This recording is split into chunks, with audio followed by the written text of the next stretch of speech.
Yaroslav Riabukha is the host of a YouTube channel that does an extraordinary job examining and demolishing Russian propaganda narratives. He's creating materials which I think are super important to gain a wider audience and should really be watched by those who are spreading or amplifying Russian propagandistic lies. And of course, it's especially relevant now in the wake of Tucker Carlson's craven and weak so-called interview with the mass murderer in the Kremlin.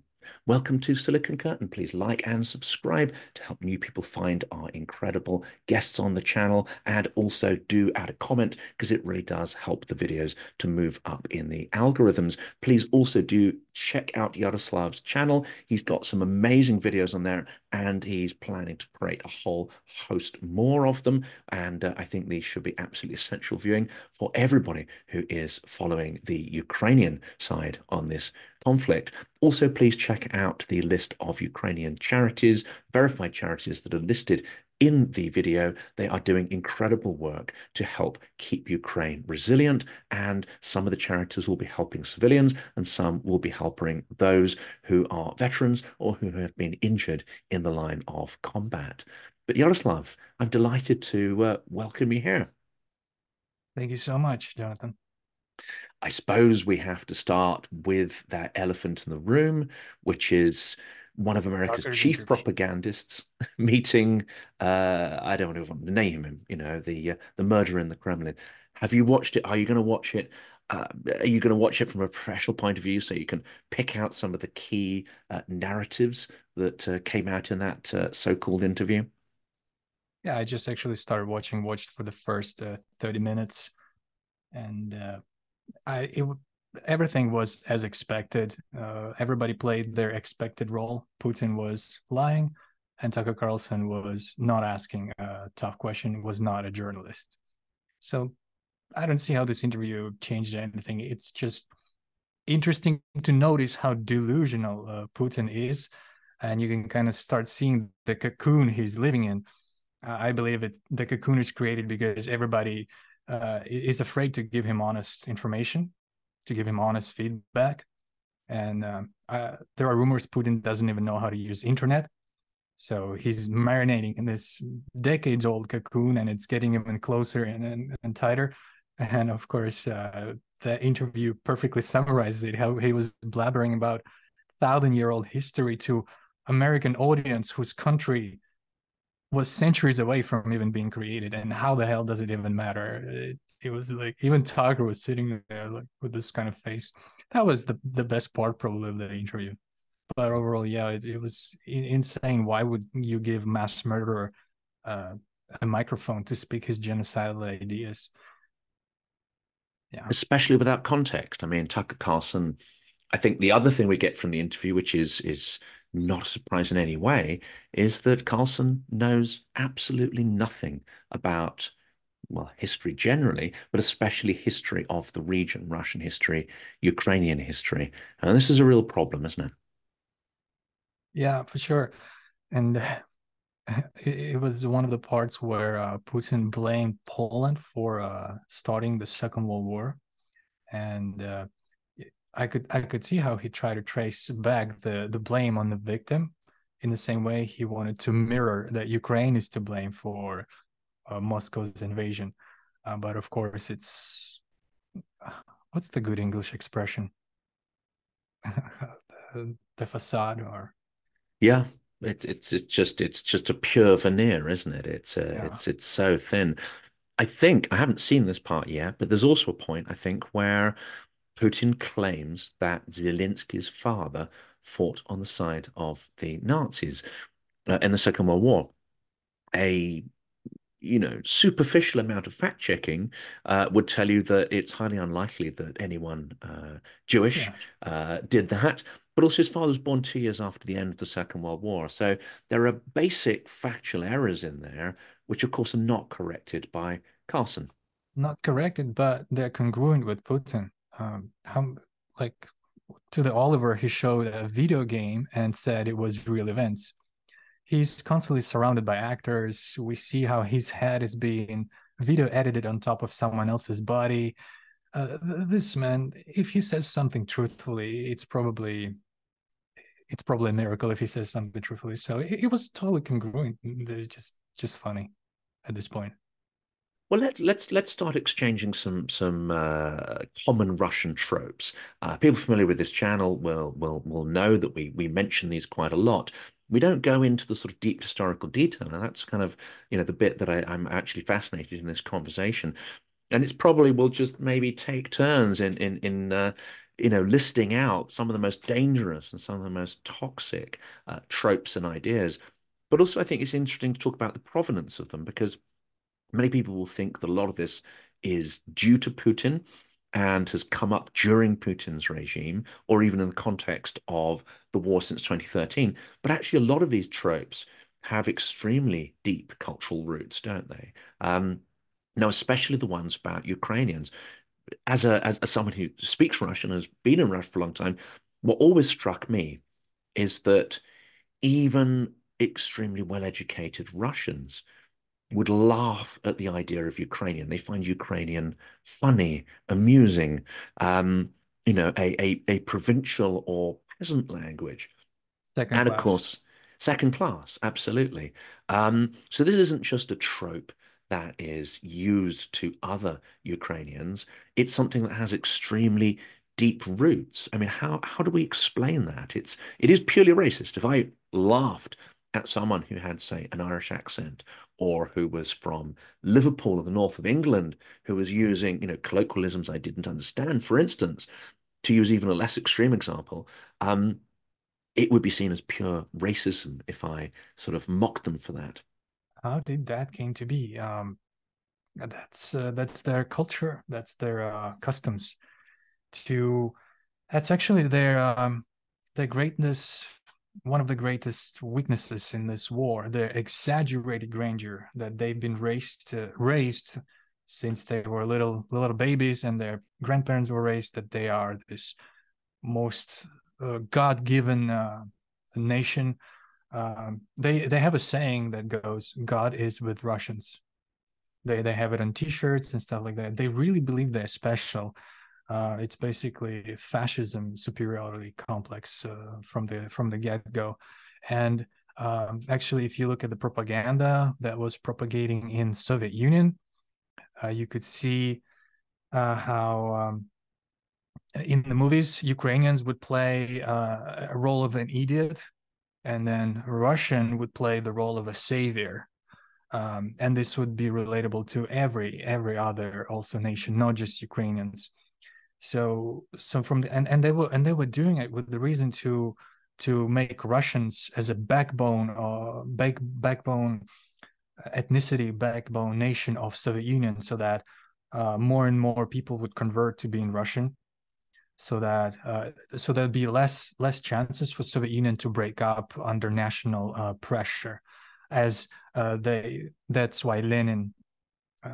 Putin actually says, "Oh, why Lenin created Ukraine? There is no explanation." No, Russian Empire collapsed because of national division, partially because of national division, and Lenin tried to prevent that. That's why he created so many republics and imitated autonomy to them, thinking that would prevent national division, but but it didn't. And what's really interesting also how those Russian nation was created. It was created artificially. For example, my mom's grandma, she's from Chechen, and her father is Ukrainian, but my mom was considered Russian. So a Chechen mother, a Ukrainian father, give birth to Russian. There was a huge Russification, it was called, policy. The last names were changed. And stuff like that. So Russians were just stamping this themselves, or like fabricating themselves as many as possible. And one more interesting fact: Stalin, after the Second World War, he had this famous toast that said, "For the great Russian people, they are the best of the best in the Soviet Union, and like everybody else is not as good as Russians." I don't know if you know that toast. I don't know, but I have been to a creepy dinner one time where they put out an empty plate and put some token food on it and announced that this was for Comrade Stalin. And I don't know whether they were just teasing me or whether they were genuinely doing that as a sign of honor. It was his birthday, and I find that sort of quite creepy. But Ukrainian culture. So on the one hand, you've got what has become a sort of genocidal attitude. Um, if we're looking at the other end of the scale, where prior to the full-scale war, prior to the negative propaganda, some Russians would have had I would say, it's a kind of superior kind of attitude, but they might have had some sort of feelings about certain aspects of Ukrainian culture that were not negative. But even so, it was only allowed to survive and thrive if it was seen as a low literature or a low culture or a folk culture rather than a higher culture. I remember seeing the film V about I think it was like a Vedma, like a witch, and it was from a sort of Ukrainian ghost story folk tale, and that was kind of interesting portrayal. But again, it's this kind of little bubble. You're allowed to be Ukrainian, but not where it's high art or high culture. It can be ghost stories or folk tales or this sort of, as long as it's non-threatening. Yeah. Also, any scientist that wanted to achieve something bigger, he had to go to Moscow. He had to learn Russian. The you can prosper or exceed in your area no matter what career you choose if you stay in Ukraine. This was another part of Russification in Soviet Union, and We'll cut that one out. We did an episode on the chief engineer the other day, and that's a great case in point. The architect of the Soviet space program, of course, was Ukrainian and educated. Korolev. Yeah, Korolev, yeah, Serhiy Yeah, Korolev. he was born with Ukrainian last name Korolev, and Yeah, then he was yeah, I don't know. That's absolutely.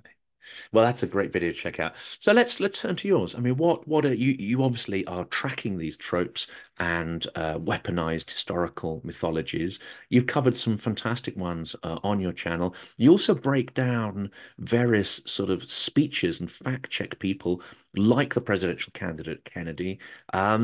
But out of the stories you've covered so far, you've done KGB, the origins of KGB priests as well. Which one do you think is the most powerful subject area you've covered so far? the powerful so far would be how Russia stole how Moscow stole Russians' identity. I feel like I had to make that video first because it's the groundwork. This is let's name things as they are. I think Confucius said, if we don't refer to things as they are in reality, then we cannot act accordingly. So, and Russia stole the Moscow stole Russian identity, Russian identity, and that is the most powerful theft, or that was the most powerful knowledge to acquire firsthand. And I'm currently preparing a video of Russian nationality, so to speak, how it's actually artificially created. How before that, like 100 years ago, Lenin would write in his nationality graph, he would write Velikoros. Velikoros was also artificially created after Peter the Great declared a Russian Empire when he actually renamed Moscow Tsardom, Moscow State, Moscovia into Russian Empire. That then they created Belarus, Velikoros, and Malaros. Anyway, so making the video how Russians are artificial created, how in Russian actually you speak Russian and you know that it's an adjective. It's called Ruske. It means of Russian, belonging of Russian. How Russians are attributed to Eastern Slavic people, but their language is Southern Slavic people. It's closer to Bulgarian because Belarus Ukrainians don't understand natively Moscow language, but Bulgarians do. So it's like, wait a minute, Eastern Slavs, but speak Southern language. There are lots of those niche paradoxes that I'm exploring, and I'm going to summarize in my video that Russians is a cult with a powerful leader and with a set of rules of expansionism, of superiority, of hating everything non-Russian, and this cult has to be destroyed. It has to stop existing, basically. And there's another interesting aspect. Of course, the other huge mythology is around the so-called great Russian literature. And we know there are individual writers of stature. We know there are works that have some interest. Of course, there's imperial narratives embedded throughout them. You get that in some of English literature, but of course we've moved on and we're not actively trying to take over the world. So you can look at these works in a slightly more dispassionate way, and you can say, well, that bit's outdated. This bit's still very interesting. Because Russia is still an active imperial entity and has still got that sort of, lust to conquer land, and because many people in Russia define their own individual status and whether all is good with the world or not by their not by their own individual wealth, but by, the growth of power of the state that they're part how big of. that territory Yeah, is. how big the territory is. You'll have been in those conversations, very Soviet style ones, where they list, the most of this and most of that, and the tallest of this and the biggest and the whatever. But so that's sort of very deeply ingrained. But that's a very top down kind of culture, isn't it? It's something that is constructed and imposed from above. And if you deviate from the set narrative, well, you're going to be in trouble. Like before we hit record, someone like Boris Nemtsov, who was an independent thinker who challenged these ideas. Well, unfortunately, in Russia, if you go outside the core set of ideas and myths, you're gonna have problems. Some of these problems may even be lethal problems.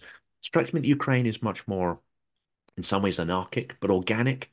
That the culture is something that is a bottom-up phenomenon rather than something imposed on the country. I think you summarized it brilliantly. I heard this really interesting as I was researching this video about who Russians are really are. The term of Russian used to be religious one. It basically was synonymous with orthodoxy, and it was used between 15 and up until the 20th century. Actually, if you look at the Great Russian Dictionary, it was written in 1808 or something. It still says Russian means baptized Christian. So intertwine it with they think their nation is chosen by God, and that their Tsar is granted power by God, and also it's different kind of God. It's not really Christian God if you think about it. If you look at what they're saying now, how they're blessing tanks and weapons to go kill, how lots of Moscow priests preach the idea that it's good to die for your country. Go and die, basically. If you saw their main temple, how it's black, how it has Hitler's hat as the centerpiece of it all, and they don't say that it's trophy. They say it's a relic. The relic means something sacred. So it's this, and then if you look at the history, especially in my episode about KGB priests, from the 18th century, the church is government controlled. There was no secrecy. Nobody could, all your secrets were known to the state since 18th century, and even before that, they got independence by bribery and blackmail from the archbishop in Constantinople. That's their basis of their tradition. Their religion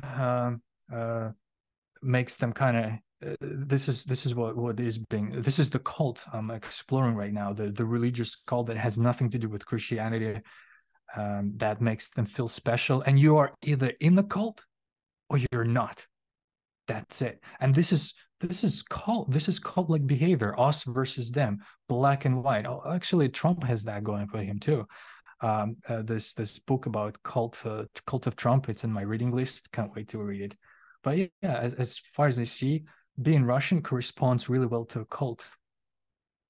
And it's the theory, isn't it, there that whatever I say, whether it bears any resemblance to reality, whether it's good, bad, or whatever, you have to agree with the cult. You have to agree with everything that's put out by the cult. And what struck me as well about orthodoxy, it doesn't encourage people to think. And I know there are Orthodox churches that are not synonymous with the Moscow Patriarch. It's just one flavor of Orthodoxy, and it's probably the most political of all Orthodox wings.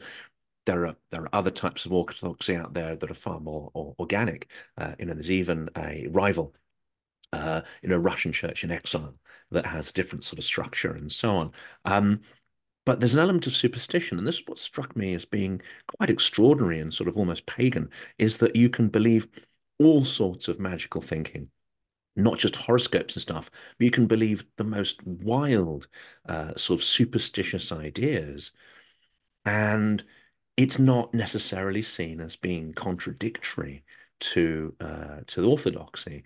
Whereas, if you were to sort of describe that, say, at the Church of England and try to believe these fairly sort of wild ideas and make them coexist with Christianity, well, you're going to run into a few problems with that and be called out for it.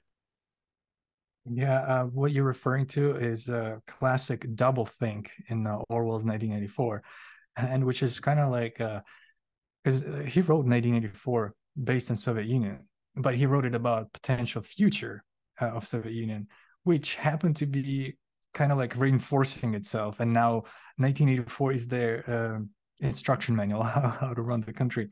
And you're totally right about how they made a holy icon out of Stalin, who probably destroyed more churches than anyone in this world. Just yesterday, I saw that they made the tank. They made it an icon.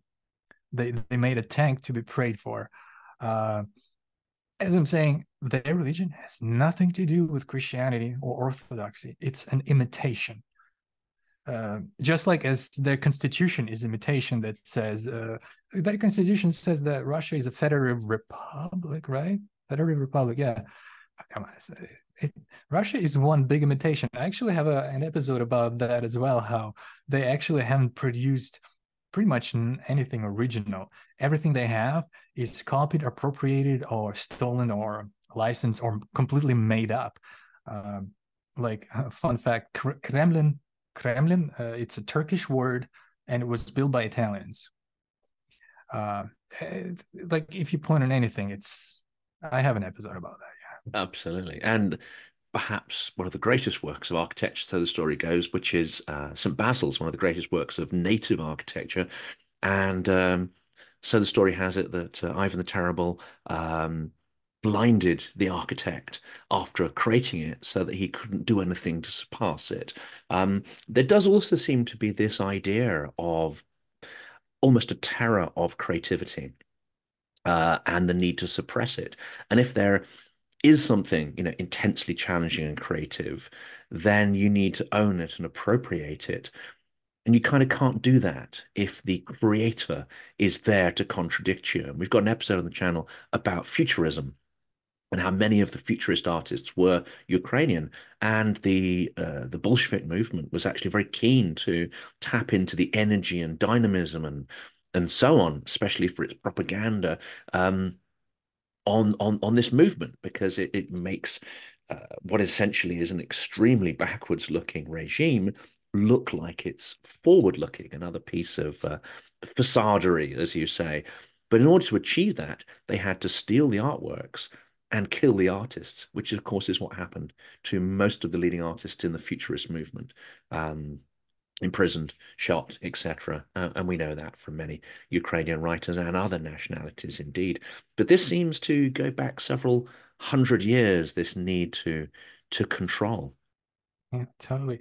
In a way, I heard this comment under my video that Moscow is justifying this war against Ukraine to basically kill the evidence.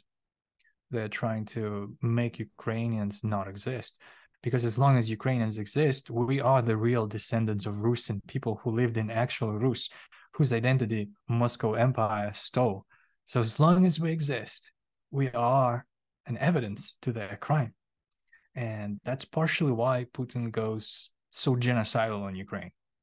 Like, of course, Putin wouldn't care about, he doesn't care about his people, so he wouldn't care about Georgians or anybody else that they would invade. But on Ukrainians, they double down. They destroy our identity, burn our books.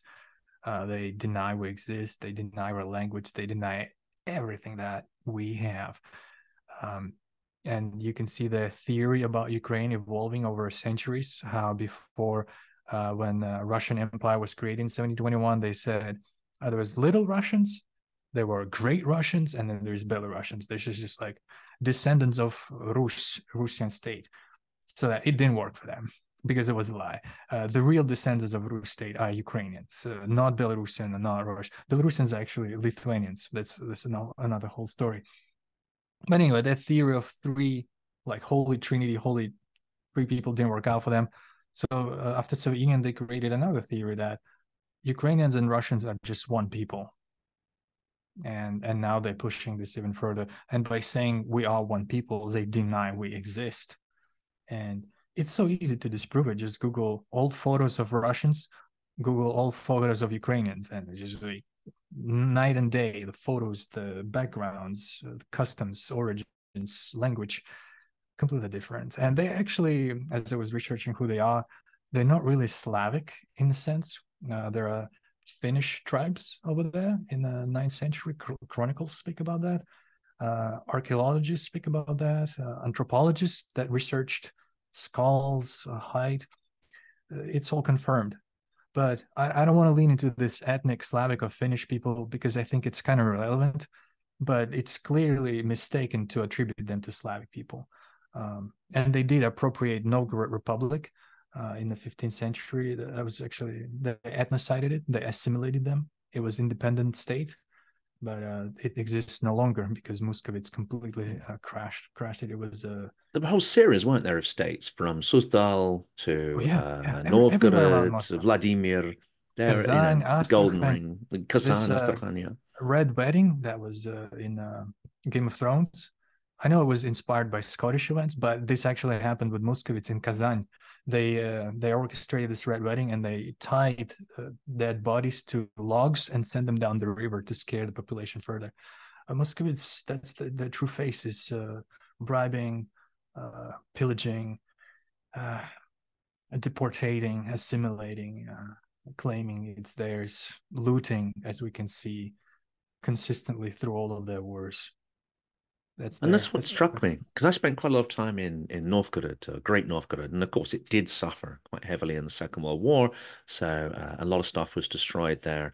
A lot of the 19th century fabric of the city, so you have lots of little isolated churches and so on, but it still gives you that impression, it's not just the Soviet Union, it gives you the impression of a civilization that's been hollowed out, stripped out, and with a few monuments left over, but those monuments are detached from those that created them. And there's this constant sense of discontinuity, of interrupted development.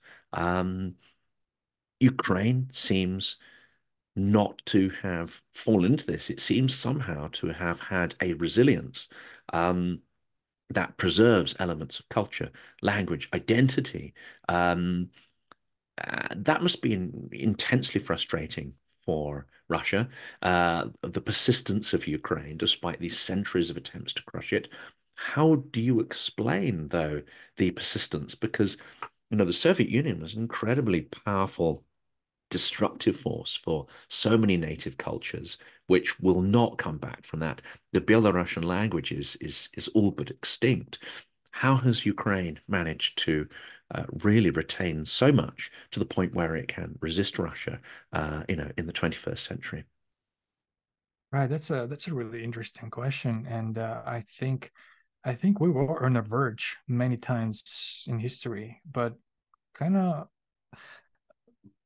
I think most prominent fact is the numerous amount of Ukrainians. We're not like 10 million or 5 million people. Belarusians are 9 million people.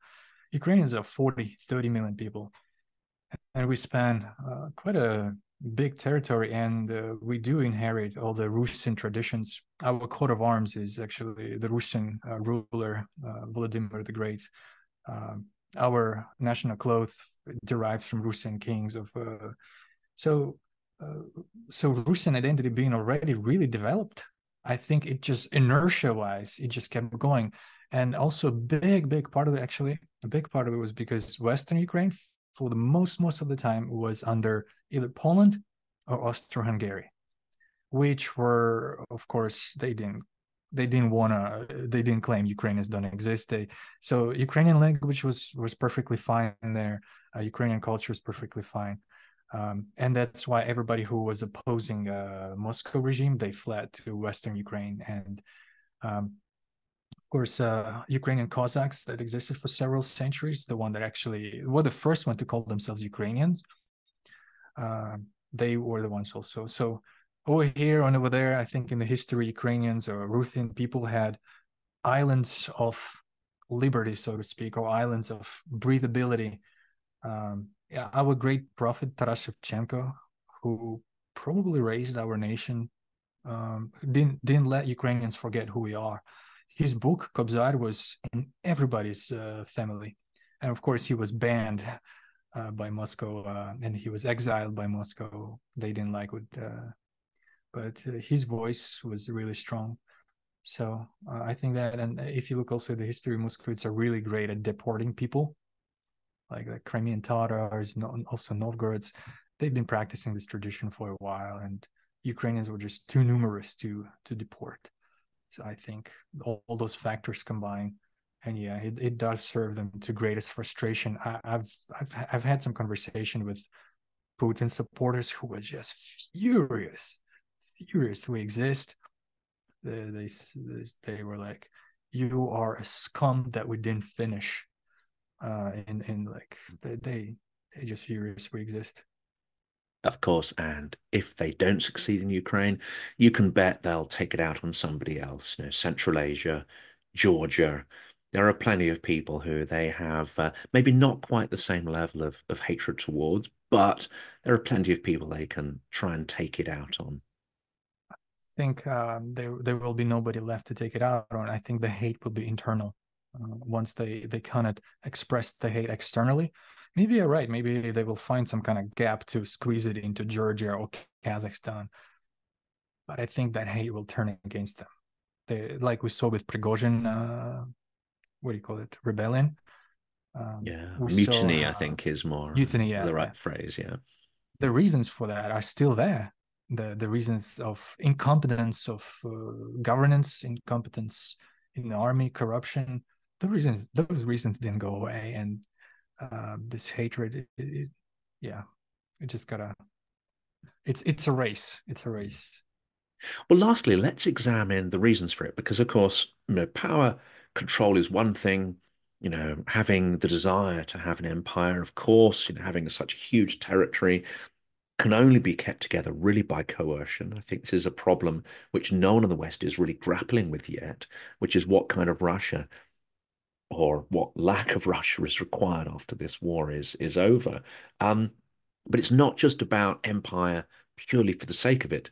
It's also a machine that acquires wealth, and predominantly that is wealth that is extracted from the ground, oil, gas, metals, and so on. So could you talk to this imperial attitude insofar as it relates to plundering natural resources and wealth? Yeah, I researched this topic extensively. I have an episode, 2-part episodes, rediscovering the Russian Empire, and how if we take the most wealthiest region in Moscow Empire right now, Yakutia, Sakha Republic, that produces top leading diamonds, gold, oil. If you Google drop yourself in the capital of Sakha Republic, you will see polluted air, no asphalt roads, trash, some houses that are leaned over, the barracks that were built during Stalin that have a toilet outside. And Yakutia gets really cold out there, and some of them have no running water. It becomes really apparent that the billions of dollars of resources that are produced in this region are clearly not staying in this region. They're going somewhere else. And of course, somewhere else, it's in Moscow, St. Petersburg, and in the pockets of we know whom. And the other interesting point, you mentioned resources, but let's also not forget that humans are also a resource in Moscow Empire. They have converted humans into a vessel to do their bidding. It's really dehumanizing. Actually, this is another sign of a cult. how a person in a cult loses its individuality. It becomes like a zombie. I saw dozens of interviews of Muscovitz prisoners of war, and they all can't explain why they came here. And some of them are so oblivious. Like the interviewer asked them, "What's the population of Ukraine?" And they're like, "I don't know, like 1 million." They're so far out, and of course, the conditions they live in. Uh, Anything is better. The salary, most of them are going for salary basically. So humans is a resource, and actually was confirmed by many sources who track death of Russian soldiers. I think British intelligence calculated that in Buryatia, for one person dying in Moscow, 60 die in Buryatia. The ratio is insane, and it clearly points into exploitation of maximum exploitation. It's really tragic to see that, and it also points out that as Moscow empire's fall would directly benefit everybody, including people who live in Moscow empire right now. That's it. It's a form of almost hidden genocide, isn't it? Oh yeah, They see their, their ethnic populations maybe not just as expendable and worthless, but this also maybe in their minds is removing a risk. of course. You're increasing the Russian ethnicity, average Russian ethnicity of these regions. Yeah, for sure. It's what do you call it? Two birds with one stone. You get the what do you call it? Cannon fodder to fuel the expansionist war, and you suppress any potential national uprising with less men. I mean, the last propagandistic idea that we'll touch on, and that'll be the sort of last topic, is unfortunately one that seems to be quite powerful. And that is the idea that Russia is inevitable, that a Russian victory of some sort is inevitable, and that negotiation is the only outcome to consider. Now, I know there are almost no Ukrainians anywhere in the world who buy into that or get taken in by those ideas.